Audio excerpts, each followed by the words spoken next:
Hai Sobat Tani Edutainment dimanapun Anda berada, ketemu lagi dengan saya. Siapa lagi kalau bukan Bunda Stania yang saat ini hadir kembali ke hadapan Anda untuk membahas topik-topik yang berkaitan tentang dunia pertanian, baik teori maupun praktek, yang nantinya diharapkan tidak hanya dapat membantu teman-teman memahami teori-teori dan praktek-praktek pertanian, tetapi juga dapat berkontribusi positif untuk memajukan pembangunan sektor pertanian di masa mendatang. Pada pertemuan kali ini, kita akan membahas tentang apa ya? Kira-kira teman-teman pernah nggak mendengar istilah ini? Atau istilah ini? Nah, kira-kira teman-teman tahu nggak sih kalau poin yang ini tadi sudah berubah menjadi ini? Nah, apa saja poin-poin yang ditambahkan dalam pembahasan ini? Kita akan bahas sebentar lagi, tapi sebelum kita masuk ke dalam topik pembahasan kita pada video kali ini, seperti biasa, jangan lupa klik tombol like dan subscribe-nya, serta nyalakan tombol notifikasinya agar kamu nggak ketinggalan informasi terbaru dan postingan-postingan terkini dari aku. Jangan lupa juga teman-teman, kalau ada pertanyaan yang mau diberikan, sematkan di kolom komentar ya. Nanti saya akan berusaha untuk jawab sebaik yang saya mampu. Jadi, jangan kemana-mana, tetap stay tune di channel kesayangan kita. Di mana lagi kalau bukan di Tani Edutainment.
Pada pertemuan kali ini, kita akan membahas tentang strategi pemasaran menggunakan teknik segmentation, targeting, positioning, dan bauran pemasaran yang telah dikembangkan dari 4P menjadi 7P.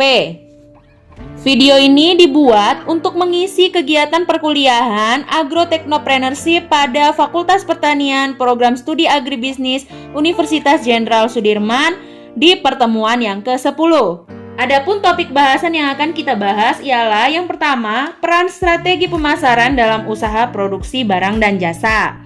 Yang kedua, kita akan membahas lebih rinci mengenai teknik segmentation, targeting, positioning, dan yang terakhir kita akan membahas tentang 7 komponen dalam bauran pemasaran. Lalu yang menjadi pertanyaan adalah kenapa sih kita harus membahas tentang strategi pemasaran? Nah, kalau di video-video sebelumnya kita sudah banyak sekali membicarakan tentang bagaimana menyusun rencana bisnis yang strategis. Kita juga sudah membahas tentang bagaimana menyusun bisnis model Canva sebagai suatu tools yang bisa digunakan untuk memvalidasi strategi. Nah, kali ini kita mau khusus memfokuskan pembahasan kita pada bagaimana sih caranya menyusun strategi pemasaran yang baik. Kenapa? Karena tujuan utama kita berusaha ya, mau itu produk ataupun jasa ya, tujuannya adalah untuk memperoleh keuntungan. Nah, keuntungan ini hanya bisa kita dapatkan ketika ada pengguna lain yang bersedia untuk menggunakan produk yang kita hasilkan atau jasa yang kita tawarkan.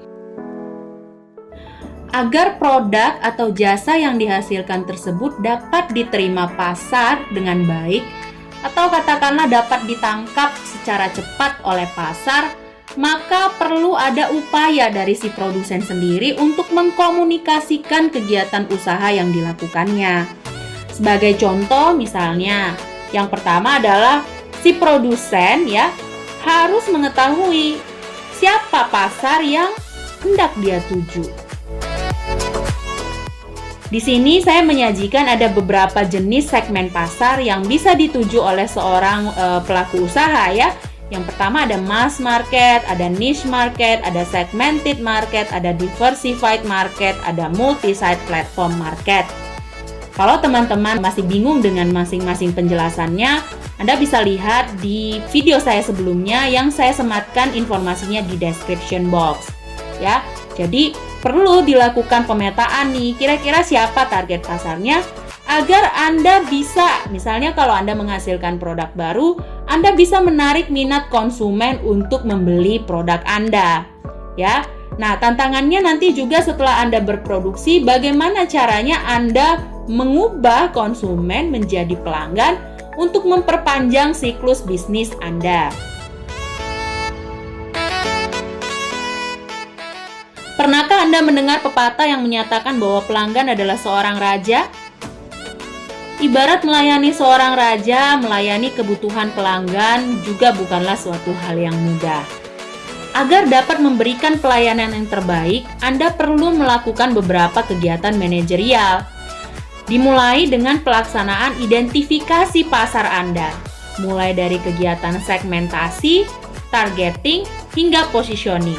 Setelah itu, Anda perlu mendeliver atau mengkomunikasikan hasil dari identifikasi Anda tersebut kepada konsumen Anda dalam bentuk bauran pemasaran. Dulunya, bauran pemasaran hanya terdiri dari 4 variabel P, seperti produk, price, place, dan promotion. Namun dalam beberapa tahun terakhir terjadi pengembangan variabel bauran pemasaran dari 4P menjadi 7P. Nah, nanti akan kita bahas di belakang. Nah, selanjutnya kita akan membahas tentang teknik segmentasi. Tadi saya sudah katakan bahwa dalam kegiatan manajerial, Anda pertama harus melakukan yang namanya segmentasi terlebih dahulu. Anda harus mengenal siapa pasar Anda. Pasar apa yang hendak Anda tuju?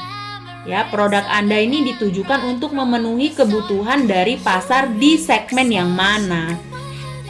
Nah, segmentasi ini adalah upaya untuk memetakan pasar konsumen dengan cara mengelompokkan mereka berdasarkan beberapa persamaan atau perbedaan yang mereka miliki. Ada beberapa cara yang bisa Anda tempuh. Misalnya, Anda mengelompokkannya berdasarkan perbedaan geografi. Variabel geografi ini terdiri dari beberapa subvariabel. Yang pertama adalah negara, kedua provinsi, kabupaten, kecamatan, dan yang terakhir adalah iklim. Anda juga bisa membedakannya berdasarkan demografi gitu ya. Apakah mereka berasal dari kelompok yang sama, jenis kelamin yang sama, ya, ukuran keluarga yang sama, pendapatan yang sama, pekerjaan, pendidikan, agama, ras, atau kebangsaan yang sama. Anda juga bisa memetakannya dari sisi psikografi. Nah, yang termasuk dalam aspek psikografi ini ada kelas sosial, gaya hidup, karakteristik pribadi atau kepribadian. Yang terakhir, Anda bisa mengsegmentasikan pasar Anda berdasarkan persamaan atau perbedaan perilaku, seperti pengetahuan, sikap, kegunaan, dan daya tangkapnya. Nah, setelah Anda mengenali siapa pasar Anda, lalu Anda selanjutnya melakukan kegiatan targeting. Di kegiatan inilah produsen melakukan pemilihan terhadap kelompok pasar yang dirasa menarik untuk dijadikan target pemasaran. Nah, target pasar yang menjadi pilihan ini tidak dihasilkan secara tiba-tiba, melainkan melalui serangkaian proses evaluasi dan pertimbangan yang matang dari seluruh organisasi perusahaan. Berdasarkan jumlah segmen pasar yang dituju dan jumlah produk yang dihasilkan oleh perusahaan, target pasar terbagi menjadi 5 jenis. Yang pertama adalah single market concentration, di mana kalau Anda lihat di dalam gambarnya, pasar yang dibidik itu cuma satu, jadi satu produk memenuhi kebutuhan dari satu jenis pasar. Yang kedua jenisnya adalah specific specialization. Jadi kalau Anda lihat ya, di dalam kotaknya nih, di dalam gambar ini, ibaratnya ada 3 pasar dengan kebutuhan yang berbeda. Nah, jadi bisa dikatakan bahwa target pasar yang kedua ini, produk yang dihasilkan dan target pasar yang dituju itu tidak saling berhubungan. Jenis yang ketiga adalah product specialization. Dalam target pasar ini ya, satu perusahaan bisa menargetkan lebih dari satu jenis pasar. Tetapi dalam memenuhi kebutuhan pasar tersebut, si produsen itu menghasilkan satu jenis produk dengan varian yang berbeda. Jadi beda ya dengan jenis yang kedua tadi. Karena di dalam jenis yang ketiga ini, produk yang dihasilkan masih saling berkaitan satu dengan yang lainnya. Jenis yang keempat adalah market specialization. Kalau misalnya di jenis yang ketiga tadi, produsen memfokuskan spesialisasi pada jenis produknya. Di jenis yang keempat ini justru pasarnya yang dispesialisasikan. Target pasarnya itu hanya satu, tapi produk yang dihasilkan itu berbeda gitu ya, tetapi masih saling terkait. Dalam memenuhi kebutuhan satu pasar khusus yang ditargetkan ini, produsen bisa menghasilkan lebih dari satu produk, dan produk tersebut bisa saling berkaitan, bisa tidak. Yang terakhir adalah full market coverage. Nah, seperti yang Anda lihat pada gambarnya, itu semuanya full ya kotak-kotaknya. Artinya pasar ya atau produsen menghasilkan satu produk yang bisa dinikmati oleh seluruh kalangan.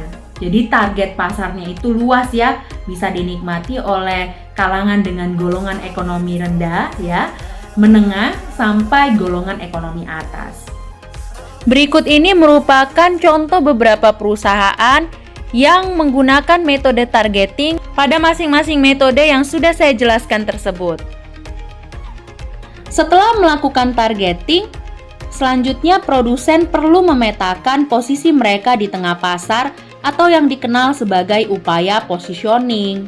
Tujuan dari kegiatan positioning ialah untuk memetakan kesenjangan posisi antara perusahaan Anda dengan perusahaan pesaing yang sejenis.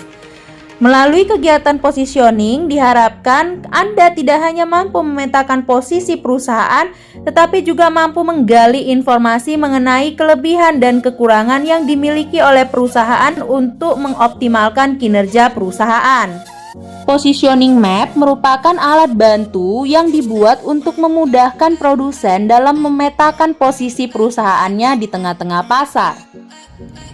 Positioning map ini digambarkan oleh dua anak panah yang mewakili sumbu X dan sumbu Y. Satu sisi panah yang sama diisi oleh kategori yang sama namun saling berkebalikan. Sehingga dari dua anak panah yang berlawanan didapatkan dua kategori perbandingan yang saling berkebalikan. Beberapa kategori yang dapat Anda gunakan untuk mengisi sumbu X dan sumbu Y pada positioning map tersebut adalah harga, fungsi, klasifikasi pengguna, kualitas barang, atau kategori value proposition yang lain. Semisal contoh, pada kategori X saya ingin menggunakan variabel harga. Maka kategori X diisi dengan kategori mahal, dan sebaliknya kategori Y diisi dengan kategori terjangkau. Kemudian misalnya Anda ingin mengisi kategori Y ini dengan kualitas barang misalnya. Maka dalam kategori Y yang Anda taruh adalah tingkat kualitasnya gitu ya. Misalnya sangat berkualitas, reverse-nya adalah kurang berkualitas atau tidak berkualitas sama sekali. Nah, lalu misalnya ada yang bertanya, apa dasar pertimbangan yang kami lakukan untuk dapat memilih variabel-variabel tersebut? Itu tergantung pada kekuatan ya, kekuatan yang dimiliki oleh perusahaan. Semisal memang harga adalah kekuatan yang dimiliki, maka yang di situ diletakkan adalah harga. Gitu ya. Jadi misalnya Anda petakan ya kan, tadi kan kategori X itu harga, kemudian kategori Y adalah tidak atau kurang berkualitas. Anda petakan mana yang masuk kelompok yang itu, misalnya yang A ya, yang masuk kategori A gitu, yang masuk kategori B, yang masuk kategori C, dan yang masuk kategori D. Anda sendiri ada di mana nih gitu? Apakah Anda yang berkualitas, sangat berkualitas dan harga terjangkau misalnya, atau Anda masuk harga terjangkau, kurang berkualitas atau tidak berkualitas. Nah, itu yang mana gitu. Nah, Anda petakan sendiri. Nah, langkah-langkah yang harus Anda lakukan adalah yang pertama Anda identifikasi dulu, kemudian Anda pilih, lalu Anda wujudkan. Nah, pemetaan ini nanti akan menjadi role model atau acuan dalam Anda merumuskan kebijakan-kebijakan dalam menjalankan kegiatan usaha Anda. Setelah perusahaan mampu menganalisis dan mengidentifikasi siapa target pasar yang hendak dituju berdasarkan segmen pasarnya dan berhasil memposisikan perusahaannya di tengah-tengah pasar, selanjutnya hasil identifikasi segmentation, targeting, dan positioning tadi dibawa untuk menyusun yang namanya bauran pemasaran. Dulunya bauran pemasaran ini hanya terdiri dari 4P. Yang pertama adalah produk, yang kedua adalah price, yang ketiga adalah place, dan yang keempat adalah promotion. Produk itu sendiri mewakili output apa yang akan dihasilkan perusahaan. Meskipun namanya produk, tapi di dalam produk ini nggak hanya barang berwujud, ini juga bisa berupa sebuah jasa.